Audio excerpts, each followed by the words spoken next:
Okay, we are starting tonight the halachot of Pesach, and according to our minhagim as well. So, in order to properly,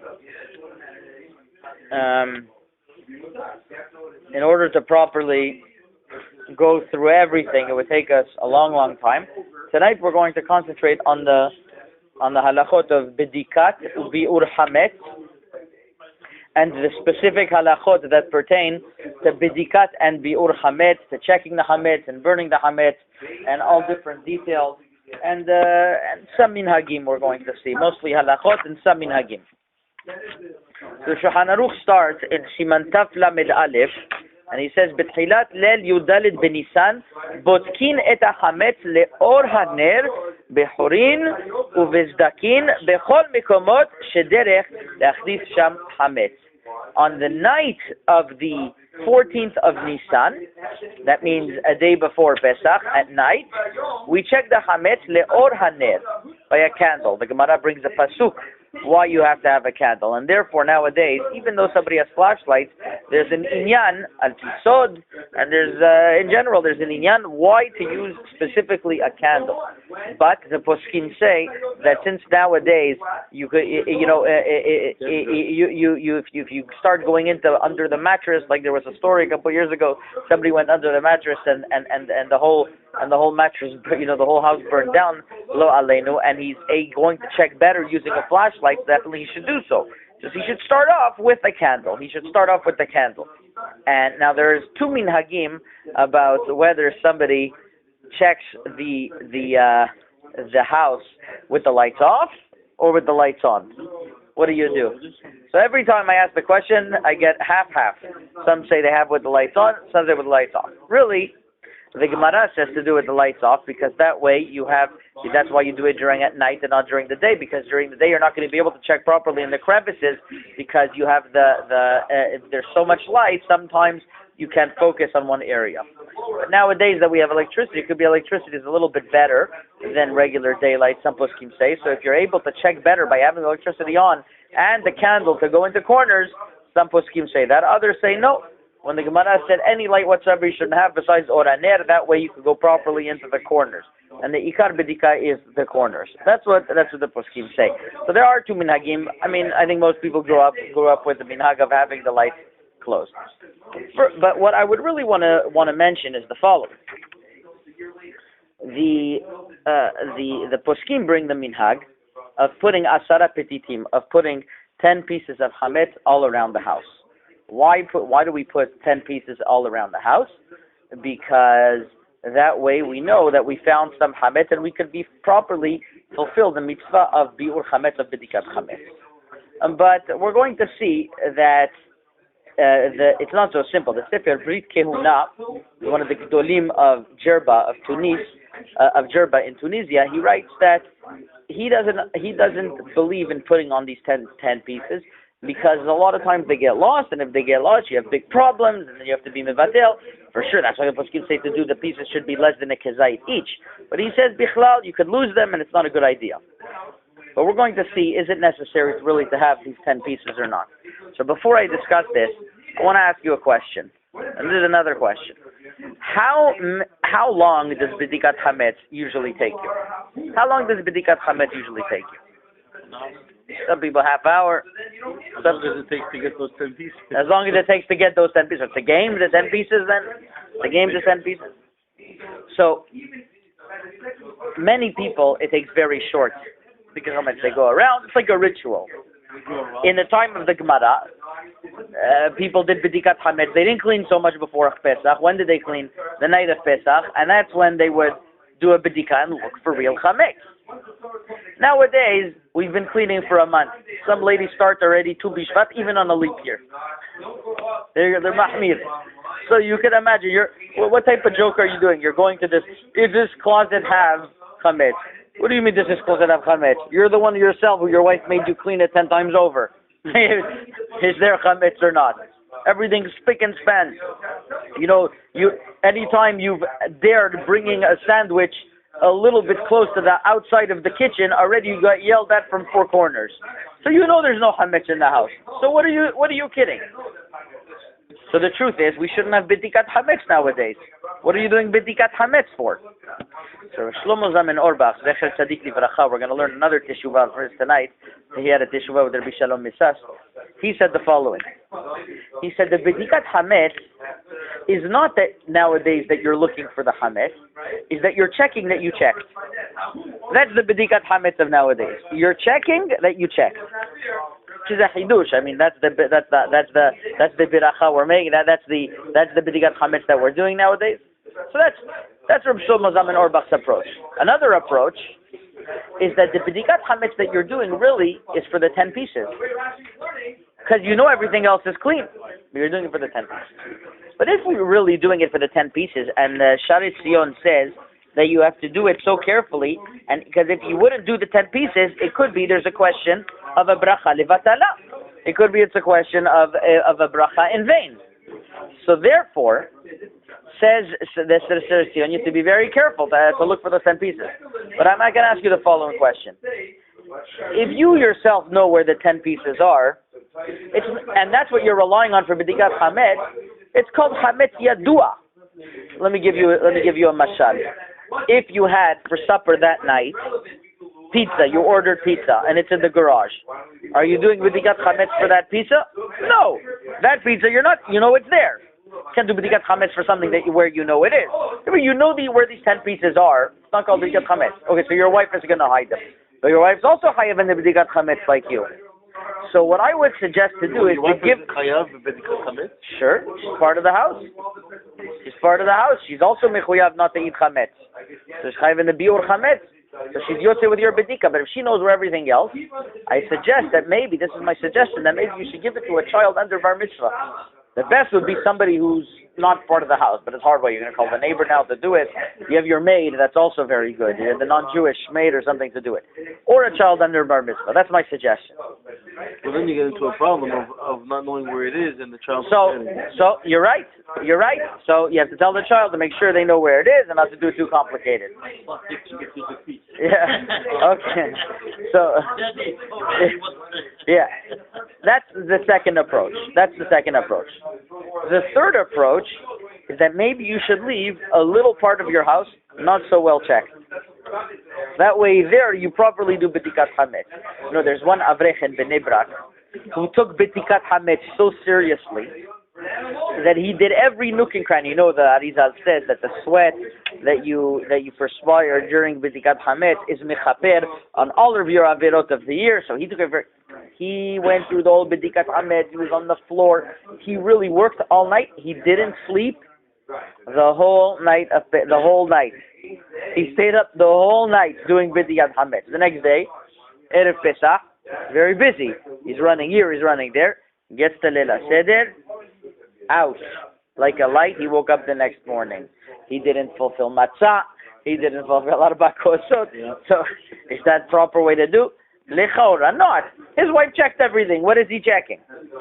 So, the third approach is that maybe to leave a little corner that you could check. That way you know you're mikayem. So, together with Shlomo Zalman Auerbach, that you're checking that you checked. Together with the 10 pieces, you're checking a little bit, you'll for sure be covering all ground. To properly fulfill Bedikat Hametz. Another point I want to point out also is that during Bedikat Hametz, you have to be smart. That it's not like times change. You have to know where the Hametz is sometimes. You have to use your brain. For example, somebody could clean this whole house spick and span. And then it becomes, summer, and becomes a little bit hotter. And during Pesach times, the first time maybe he'll open up his air conditioner. Be'ezrat Hashem over here in Canada as well. And sometimes there's his unit air conditioner. He's going to open it up. And it could be that he has a bunch of Cheerios that are stuck inside his air conditioner. It's going to start popping up. I love that example because that example has happened to people. I know somebody told me that. So you have to know where to check your chametz. I mean, you have to know by the vacuum cleaner. You have to know by the keyboard. You could do the keyboard. There's a lot of stuff. No, you can take off the vents. You could clean out the vents. You have to know Some people, by their events, they have a lot of Hametz. So you have to know each place where you're properly supposed to check for Hametz. What if there's a place you can't reach? Right, if the place you can't reach, the halakha is you go as far as you can, and wherever you can't, you're mevatel belibo v'dayo. You rely on bitul. So that's in regards to what the surah, what the structure of how Bedikat Hametz is supposed to be. Okay, so far so good. So furthermore, we learn that when a person only has to check where he went, but he also has to check whatever he owns, which means his cars, and he also has to check his work, his office. The night of Bedikat Hametz also. He can't just neglect it. Now what happens if somebody is traveling? That halakha is found in, we're going to skip a little bit, Siman Taf Lamed Vav, Dina Mefaresh Bayam Vayotze Bayashayara. If somebody is traveling, it says in the halakha like this, it's based on the Gemara Masechet Psachim, המפרש ביבשה או יוצא בשערה ואינו מניח בביתו מי שיבדוק תוך 30 יום, זקוק לבדוק. Within 30 days, he has to check. That means that somebody is leaving within 30 days. Let's say right now he's going to leave to Florida, and then nobody's going to be in his apartment, but he's not selling it. Not selling it. Every time he's selling his apartment, he has to check. He has to check his house. He has to check it before he leaves. Not only He doesn't sell it. Yeah, if he doesn't sell it. If he's going to sell it, it's not his house. He doesn't have to check. Some say he has to make an early sale. You gimit, right? But we're not going to get to that right now. There's another point I want to point out. Let's say like this. The Shulchan Aruch has the following case. Siman Taf Lamed Vav Seif Gimel. Yisrael hayotze mibet enu Yehudi toch 30 yom. A Yisrael who's leaving from a goy's house. He only rented it till Pesach. Yeah? ונכנס בבית אחר בעיר זו, או הולך לעיר אחרת. He's going to go to another city. He doesn't have to take care of the goy's house. It's not going to be his house. He doesn't have to. Because he's leaving a week before Pesach. What does he care about the non-Jews? He's going to leave. It's his problem. He's going to go somewhere else. Pretty simple. That's the Shulchan Aruch. Aval, however, אם הוא מפרש או יוצא בשערה ולא ייכנס בפסח בבית. Let's say he's going to leave the goy's house and he's not going to go into another house. He's going to be on a boat in a public area for 7 days. And he's not going to be in a house where he can fulfill Bedikat Hametz.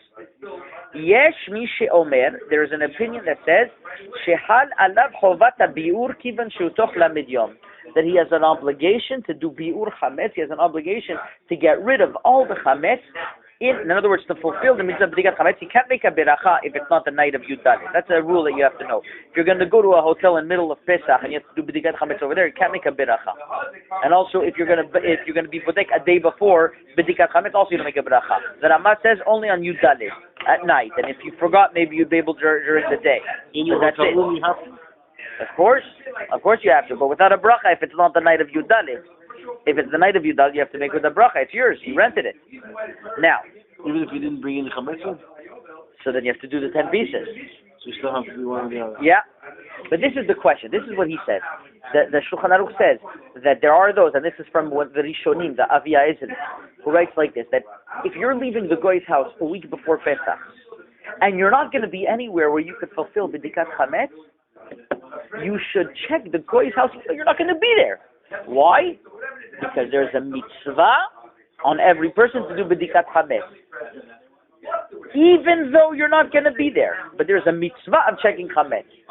This is a musar for some people. Let's say they're leaving their house, and they're going to go to their in-laws. They're not going to do Bedikat Hametz at all. It's not good. They should acquire from their in-laws at least a portion of the house as a kinyan and do Bedikat Hametz over there. The minimum is that they should be there during Bedikat Hametz and listen to their parents-in-law or their parents' beracha.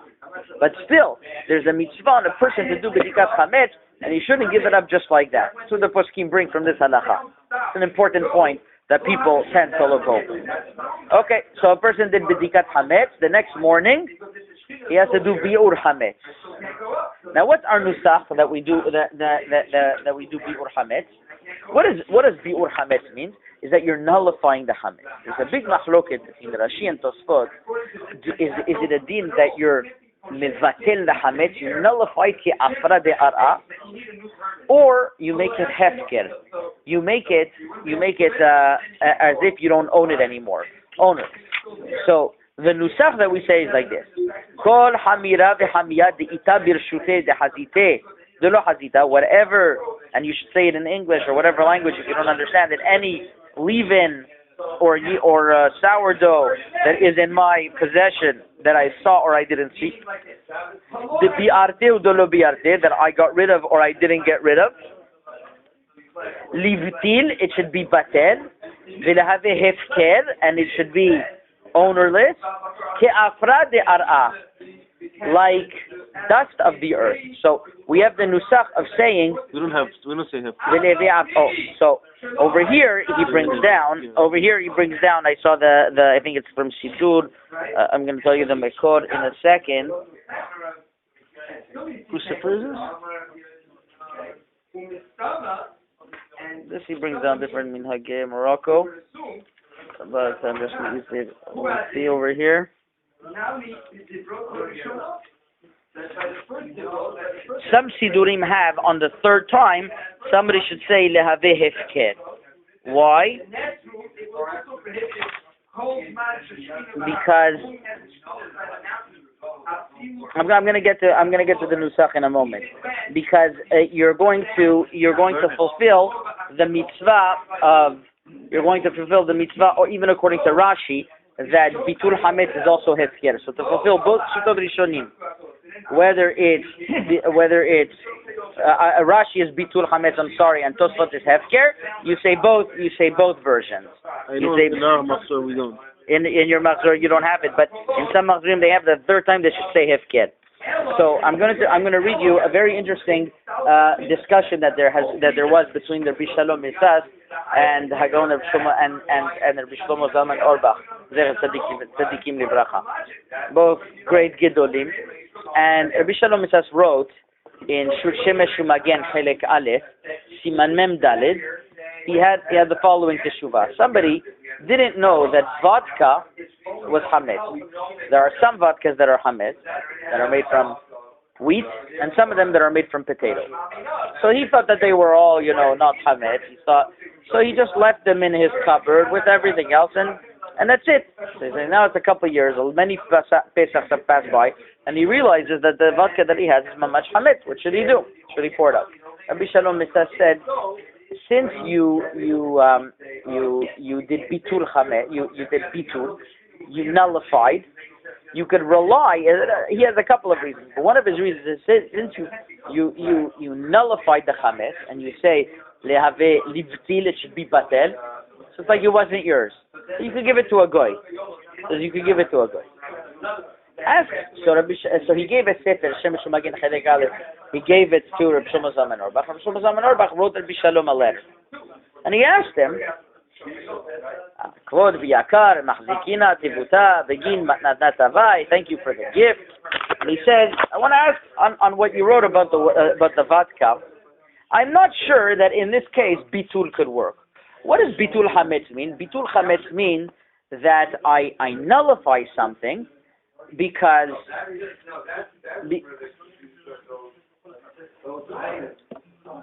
I nullify something because